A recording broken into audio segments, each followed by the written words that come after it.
अस्सलाम वालेकुम। BA part second के सेकंड पेपर में उर्दू के जो अहम शायर हैं उनमें हम मीर तकी मीर की हालात ज़िंदगी का मुख्तसर जायज़ा ले रहे थे और उसी में आगे जहां हमने पिछली दफ़ा अपनी बात को मुकम्मल किया था उसी से आगे बढ़ते हुए आज हम बात करेंगे कि मीर के मुँह बोले चचा जिनका नाम अमानुल्लाह था। अमानुल्लाह भी एक दरवेश सिफ्त इंसान थे, निहायत खुशगो इंसान थे और हमेशा सूफ़ियों की खिदमत में हाजिर हुआ करते थे। ये जब भी सूफ़ियों के पास सूफ़ियों की सोहबत में जाते, उनकी खिदमत में जाते तो अपने साथ मीर तकी मीर को भी ले जाते थे। उनकी सोहबत, उनकी खिदमत का असर मीर तकी मीर की ज़िंदगी पर भी पड़ा कि एक छोटा सा बच्चा जब सूफ़ियों की खिदमत में हाजिर हुआ, उनकी बातें सुनी, ज़िंदगी की हकीकत जानी और उन सूफ़ियों ने इनको बहुत कुछ बताया, समझाया और उनकी सोहबत का मीर तकी मीर के ऊपर ये असर पड़ा कि उन्हें दुनिया और दुनिया के मालूमात से वो लगाव ना रहा जो आम लोगों को होता है और उनसे उनके मिजाज में एक बेनियाजी, एक रुसवाई सी पैदा हो गई और जिसे लोगों ने गुरूर या तकब्बुर का नाम दिया। और हम भी जब मीर तकी मीर की हालात को पढ़ते हैं या सुनते हैं तो एक जुनून की हालत हमें उनकी पूरी ज़िंदगी में नज़र आती है। वो सूफ़ियों की सोहबत का असर था, कुछ उनकी ज़िंदगी में जो मुश्किलात आईं, परेशानी आई, तंगदस्ती से उन्होंने पूरी ज़िंदगी गुजारी, उसकी वजह से भी एक जुनून की हालत उनकी पूरी ज़िंदगी में हावी रही। और मीर जब 11 वर्ष के थे तो उनके मुँह बोले चचा का इंतकाल हो गया। कुछ अरसे बाद उनके वालिद का भी इंतकाल हो गया और इनकी ज़िंदगी परेशान हाल हो गई। ऐसे हालात में अब उनको रोज़गार की फ़िक्र हुई। अपने परिवार को चलाने के लिए रोज़गार ज़रूरी था और रोज़गार पाने के लिए आखिरकार मीर घर से बाहर निकले, इधर उधर रोज़गार ढूंढा, ना मिला और मजबूर होकर आगरा छोड़ने पे मजबूर हुए और दिल्ली चले गए। वहाँ इनकी मुलाकात ख्वाजा मोहम्मद बासित से हुई। बासित ने इनकी सिफारिश अपने चचा से की और उनके चचा जिनका नाम शमशामुद्दौला था, उन्होंने बासित की फरमाइश पर, बासित की सिफारिश पर मीर तकी मीर को 1 रुपया रोज़ वजीफ़ा मुकर्रर कर दिया। मगर ये वजीफ़ा भी जाता रहा, कुछ अरसे ही चला कि जब नादिर शाह ने 1739 में दिल्ली के ऊपर हमला किया और उसी हमले में, उसी जंग में शमशामुद्दौला मारे गए और वजीफ़ा भी उनकी मौत के साथ ही बंद हो गया। अब मीर तकी मीर की ज़िंदगी और भी ज़्यादा परेशानियों और भी ज़्यादा मुश्किलात से घिर गई। जब शमशामुद्दौला की वफ़ात हुई उस वक्त मीर तकी मीर आगरा में थे, क्योंकि 1 रुपया रोज़ वजीफ़ा जब उनके लिए मुकर्रर कर दिया गया तो वो वापस दिल्ली से अपने घर आगरा चले गए थे। और जब शमशामुद्दौला की वफ़ात हुई उस वक्त भी वो अपने घर आगरा में ही थे।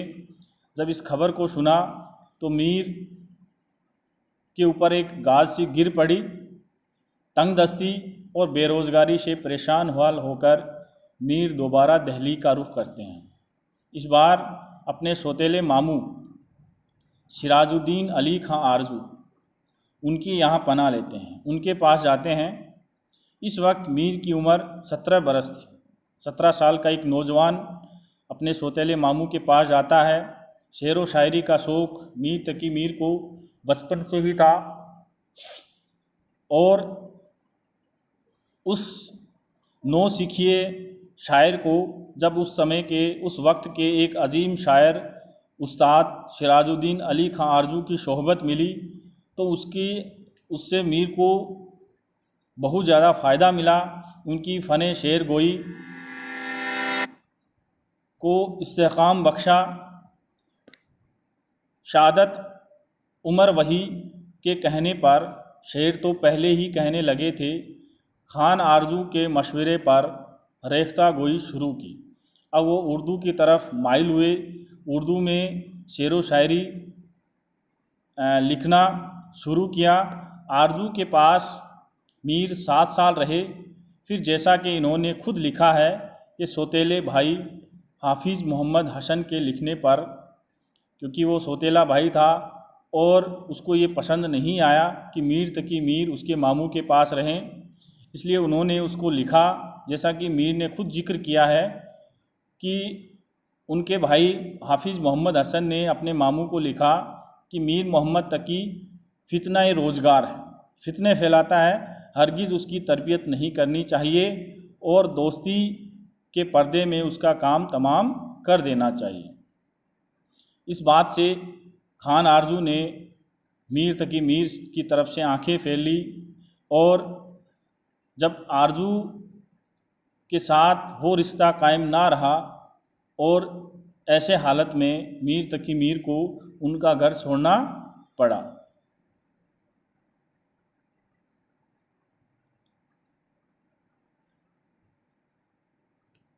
सत्रह सौ 47-48 में रियायत खान के यहाँ मुलाजमत मिली। जब खान आरजू की तरफ से आंखें फेर ली गई तब मीर तकी मीर रियायत खां के यहाँ मुलाजिम हो गए, मगर यहाँ भी निभा ना हो सकी, क्योंकि मीर तकी मीर इतने ही परेशान हाल क्यों ना हो, एक खुददार इंसान थे, इसलिए उनसे निभा ना हो सकी। कुछ अरसे बाद ख्वाजा शरा नवाब बहादुर जावेद खान की मुलाजमत इख्तियार कर ली और इनकी ज़िंदगी आराम व आसाइश से गुजरने लगी। मगर किस्मत को ये भी मंजूर ना था। 1752 में नवाब सफदर जंग ने जावेद खां को कत्ल कर दिया और मीर फिर से बेरोज़गार हो गए। मीर ने लिखा है कि मैं पहले ही फ़कीर था और फ़कीर हो गया, यानी उनकी ज़िंदगी में पहले ही परेशानियां बहुत ज़्यादा थी और एक के बाद एक और परेशानियां उनकी ज़िंदगी में आती जा रही थी। और 1761 में अहमद शाह अब्दाली ने पानीपत की तीसरी जंग में, एक मशहूर जंग जिसने पूरी तारीख का तख्ता पलट कर दिया, और इसी जंग से हिंदुस्तान के ऊपर अंग्रेज़ों की हुकूमत मजबूती से कायम हो गई, क्योंकि इस जंग में अहमद शाह अब्दाली ने मराठों को बुरी तरह शिकस्त दी और इस जंग में दिल्ली भी पूरी तरह बर्बाद हो गई। मीर इस वक्त राजा नागरमल के साथ दिल्ली आए, वहाँ के हालात देखे और जब बर्बाद दिल्ली को देखा, जार जार हो गए।